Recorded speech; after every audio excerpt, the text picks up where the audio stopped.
Hello students, welcome back to my channel. आज की इस वीडियो में स्टूडेंट्स देखते हैं यूज ऑफ इट। क्या पढ़ाने वाले हैं आपको आज? यूज ऑफ इट, जिसका मतलब होता है हिंदी में यह। इट का मीन्स क्या होता है? यह। तो सबसे पहले हम इसकी आइडेंटिफिकेशन देखते हैं, पहचान देखते हैं। पहचान क्या होती है स्टूडेंट्स?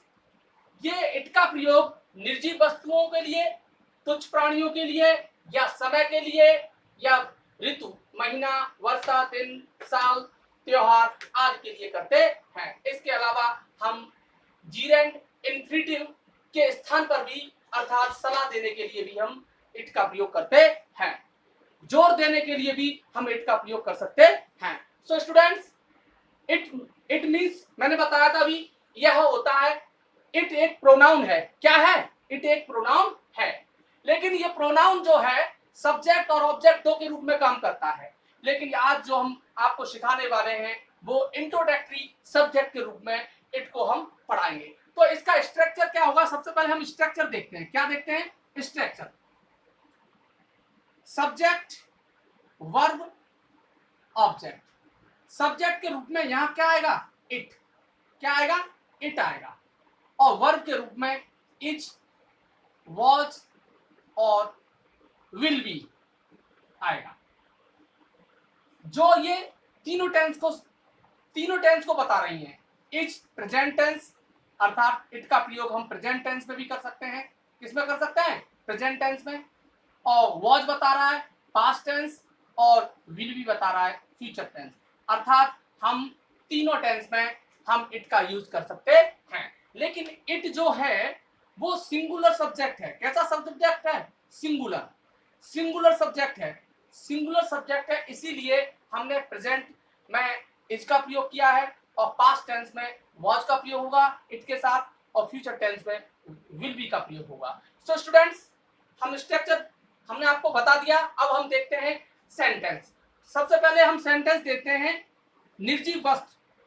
निर्जीव वस्तु के वाक्य देखते हैं, अर्थात कुछ प्राणी वाले वाक्य भी हम देखते हैं। एक एग्जांपल देखते हैं। यह एक मेज है। यह एक मेज है। तो यह वाक्य बनेगा it is a table. It is a table. लेकिन बहुत से लोग ये कहते हैं कि इट का प्रयोग हम वस्तु के लिए नहीं करते। कहते हैं हम दिस का प्रयोग करना चाहिए। हमें किसका प्रयोग करना चाहिए? दिस का। तो ये वाक्य दिस से भी बन सकता है कि दिस मीन्स भी यह होता है। This is a table. This is a table. ऐसा मानना है कुछ लोगों का कि वस्तु के लिए जब आता है कि अगले वाक्य में उस वस्तु या तुच्छ प्राणी का रिपीटेशन रोकें। रिपीटेशन रोकने के लिए उस नाउन के लिए, जिस वस्तु या नाउन के लिए हम लगा रहे हैं, उसका रिपीटेशन रोकने के लिए हमें प्रोनाउन की जरूरत होती है। और वो प्रोनाउन हम वस्तु या प्राणी, तुच्छ प्राणी के लिए इट का प्रयोग करते हैं। जैसे देखते हैं, यह एक मोबाइल है। क्या है? मोबाइल है। यह लाल है। यह कैसा है? लाल है। तो बनाएंगे इसको, it is sorry this is a mobile. This is a mobile. क्योंकि बताते हैं कि वस्तु के लिए हम कभी भी इट का प्रयोग नहीं करते, ऐसा भी कहते हैं। लेकिन मेरे अकॉर्डिंग तो इट का भी प्रयोग भी यहाँ उचित है, और दिस का भी प्रयोग उचित है। लेकिन जैसे कि लोग मानते हैं कि ये हम वस्तु के लिए केवल दिस का प्रयोग करते हैं। लेकिन ये मोबाइल जो है एक वस्तु है। मोबाइल क्या है? वस्तु। और ये वस्तु, ये नाउन है। इस नाउन का अगले वाक्य में यानी रिपीटेशन रोकने के लिए हमें प्रोनाउन की जरूरत होती है। नाउन को हम बार बार एक पैराग्राफ में बार बार रिपीटेशन नहीं कर सकते, बार बार हम उसको दोहरा नहीं सकते, इसीलिए हमें प्रोनाउन की जरूरत पड़ती है। और वो नाउन हमारा क्या है? वस्तु है। और वस्तु के लिए इट प्रोनाउन का प्रयोग किया जाता है। तो this is a mobile. It is red. It is red. अब देखते हैं हम तीसरा वाक्य। मेरे पास एक कुत्ता है, कुत्ता है, यह काला है, यह काला है। तो ये कुत्ता क्या है?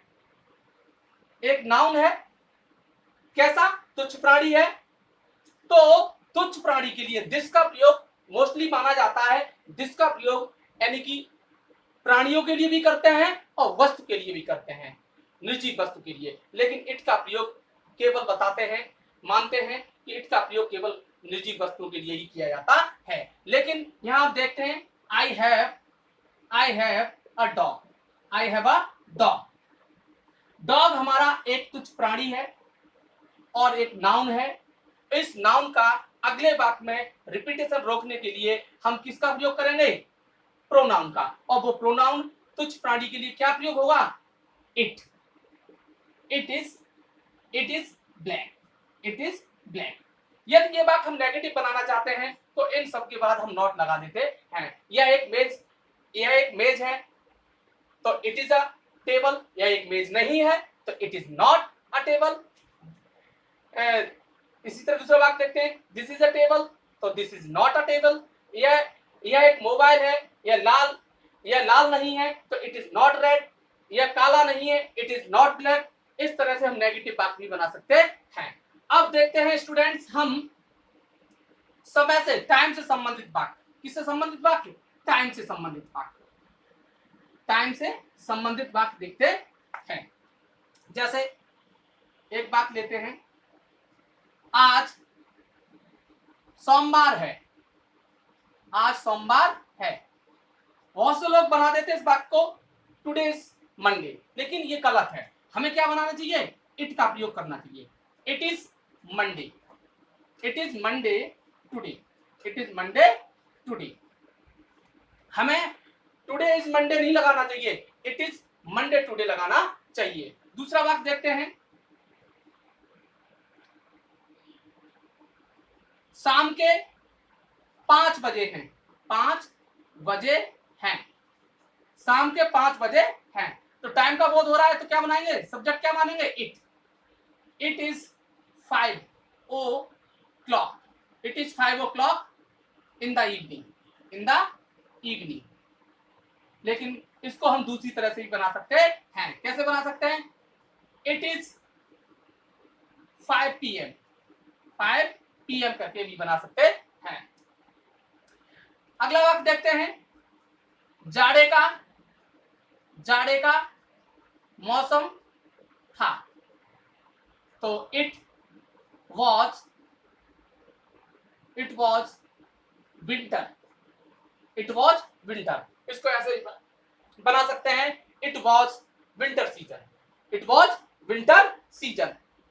अब देखते हैं, वर्षा हो रही है, वर्षा हो रही है, या अब वर्षा हो रही है तो it is raining now, it is raining now. हम और भी वाक्य बना सकते हैं, अब अंधेरा हो रहा है, it is getting dark now.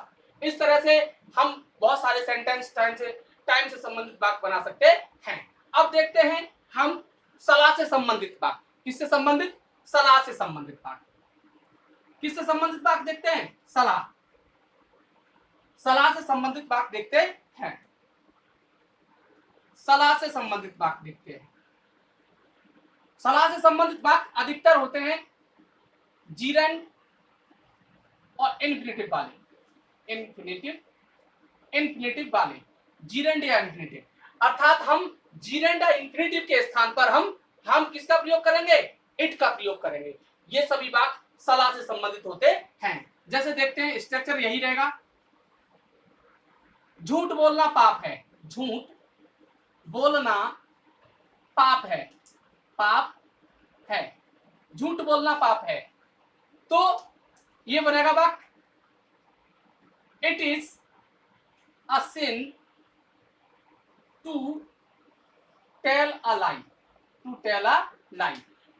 ये हो गया आपका इट से संबंधित। ये हम जीरेंड के माध्यम से बनाए या इन्फिनेटिव के माध्यम से भी बना सकते हैं। जैसे दूसरा वाक्य देखते हैं,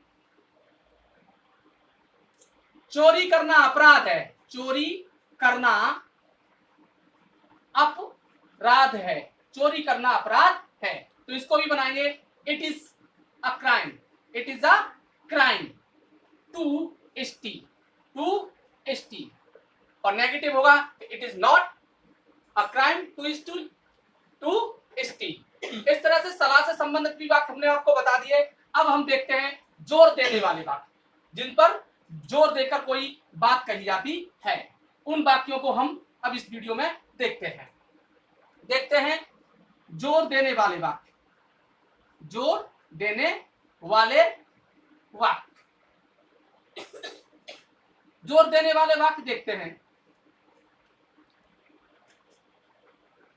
मैं ही तो हूं, मैं ही तो हूं।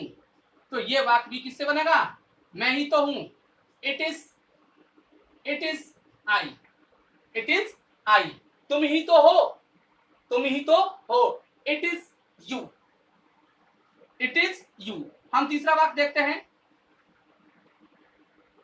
राम ही तो था, राम ही तो था जिसने मेरी किताब चुराई, राम ही तो था जिसने मेरी किताब चुराई। तो इसमें जोर देकर कहा जा रहा है राम ही तो था, किसी और ने नहीं चुराई, राम ही तो था जिसने मेरी किताब चुराई। तो बनेगा इट वॉज, पास्ट टेंस में है, it was Ram who stole my book, stole my book. इस तरह से हम बहुत सारे सेंटेंस बना सकते हैं जो स्पीकिंग में बहुत लाभकारी होते हैं। इसके माध्यम से बहुत अच्छी इंग्लिश हम बोल सकते हैं। सो स्टूडेंट्स, आपको ये वीडियो अच्छी लगी हो और ऐसे ही और टॉपिक से संबंधित वीडियो देखना चाहते हैं, please subscribe my channel and press the bell icon. Thanks.